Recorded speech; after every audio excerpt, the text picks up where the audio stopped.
Materi tausiah akan disampaikan Ustaz Husin. Kepada jadi silakan.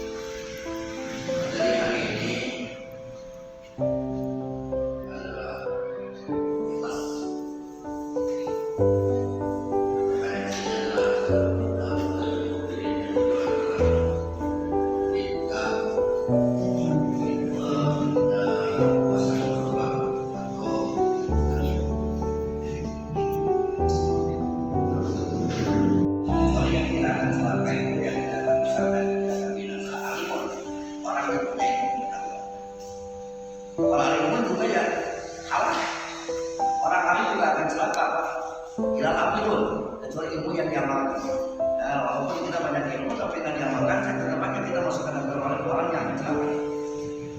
Jika ilmu tidak diamalkan, kita banyak kategori orang yang akan celaka itu. Ini kan. Tetapi orang yang nama-nama ilmu tapi tidak amal ini juga celaka. Mandilan sedang beriman, orang bilang sedang sudah. Orang yang ilmu kamu terus. Tapi orangnya sudah tapi tidak sama amal dan isi amal tempat yang sholat yang ngaji yang puasa kalah juga bagaimana belum tentu selamat dalam Kristen dan sebagainya apa yang kita sendirikan biasa salah satunya adalah beberapa ini yang kita tahu semua dan ini ngomong kita yang sangat ditakukan oleh Nabi dalam kitab Al-Mu'min halaman 3 ayat 1. Kata Nabi begini kepada Nabi, yang paling kamu takutkan dari kalian asyirul asghar, musyrik kecil, musyrik balita, asyirul asghar, musyrik kecil. Kemudian sahabat bertanya kepada ya Rasulullah, sahabat bertanya, bahwa asyirul asghar, apa yang dimaksudkan musyrik kecil? Nabi menjawab orang Maria. Dia itu kan satu luas. Orang Maria itu kan yang tidak dikasihkan dari dunia. Bahkan orang Maria itu orang penipu itu adalah ciri. Orang Nabi itu ciri-cirinya adalah ya, penipu gitu. Yang itu sholat susah. Masalah jalan usaha itu usaha apa itu bahasa usaha. Kalau kayak orang saya Yuronas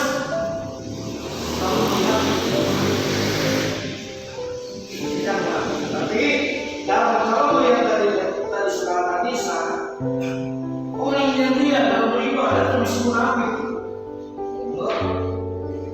bukan saja amalnya tidak diterima oleh Allah tapi caranya bukan cuma ibadah kita yang tidak diterima Al-Quran Isa dengan sholat nih 17 terpenuhi syarat sholat yang berlaku dalam satu yang terpenuhi tapi mengerjakannya karena manusia bukan karena Allah secara fikih sholat itu tidak dilakukan dan tidak harus kotor dan tidak akan berdosa karena tidak termasuk orang yang tidak sholat cuman sayangnya ibadah kita dipending gitu tidak harus biasa saya dipending dulu nah sebetulnya orang sholat dulu aja karena manusia nih kalau kita menerima nggak pernah kesalahan dulu dipending kan lain tapi jadi lagi sebentar dan dari Tuhan belum terima nah ketika Pak Tuhan bertaubat sadar akan kesalahannya bahwa selama ini saya ibadah bukan karena Allah karena manusia lalu bertobat baru jadi intinya apa setiap waktu sholat harus istighfar itu harus setiap waktu sholat istighfar itu harus tobat jangan-jangan ada salah kata tobat jangan-jangan ada salah kerja tobat jangan-jangan ada salah tujuan jadi istighfar minimal 3 kali cek satu tobat jangan-jangan dan sholat ada salah kata baca pakai benar dan sebagainya istighfar lagi juga jangan-jangan dalam kerjaannya ada yang kurang sempurna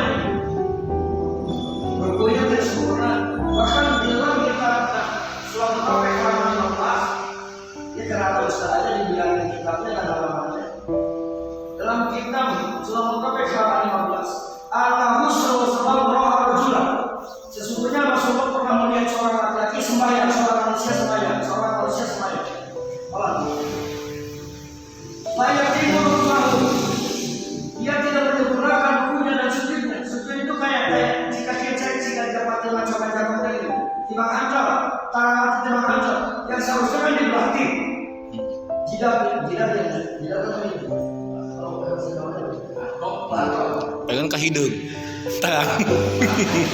Harusnya kan ini ditekankan di tempat sujud sampai orang sampai hitung kan banyak ya.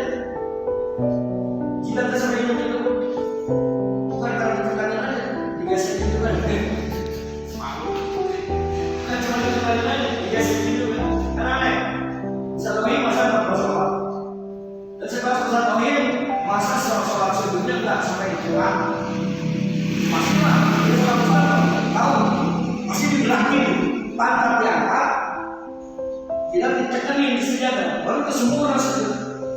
Tapi nggak hitung tidak. Yang ada nggak merasa gitu. Tuhan juga saya yakin, rajin kalau itu sholat rajin. Tapi kok nggak hitung tidak? Betul betul. Makasih itu. Saya dapat. Semua itu. Tapi aneh ya, ada orang baru beberapa hari, beberapa bulan nih, itu sampai rumah itu, saya curiga nih, kadang-kadang digesek. Sulit jawab ya.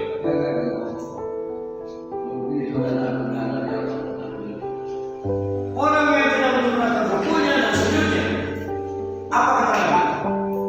Melihat orang yang rukunya tidak sempurna, melihat orang yang sujudnya tidak sempurna, tidak sesuai dengan syariat ajaran fikih.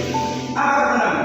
Andai kata orang ini mati dalam keadaan seperti ini, tidak bisa berubah tata cara ibadahnya, maka dia akan mati ala ghairi millati Muhammad, tidak akan masuk agama Muhammad.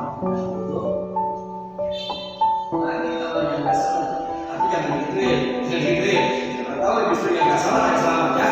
Malah amin amin. Saya kemarin mati nggak pakai uang, nggak ada makan. Semua di mana tuh yang beruang. Kalau kayak saja, besar ayat yang betul di mana tuh jangan lupa yang ada kita kan sholat itu sholat salah semua. Kita sholat salah semua. Ini bisa saja itu kalau banyak. Logika gitu kan ya. Terus yang paling ditakutkan oleh Nabi adalah musuh kecil. Pak, kita berangkat dari yang kecil, dari bayi. Aduh, itu lahir.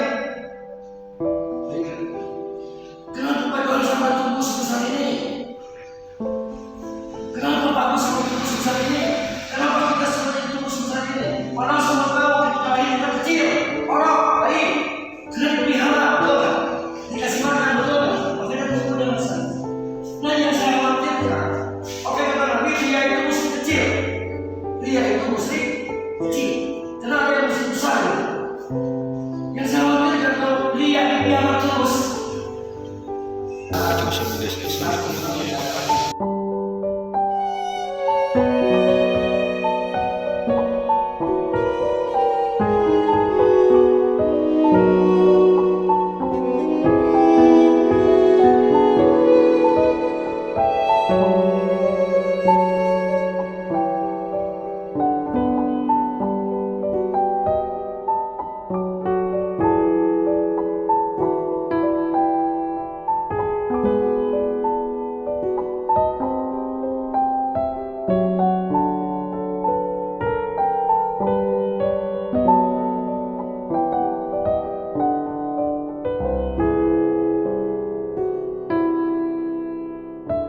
Thank you.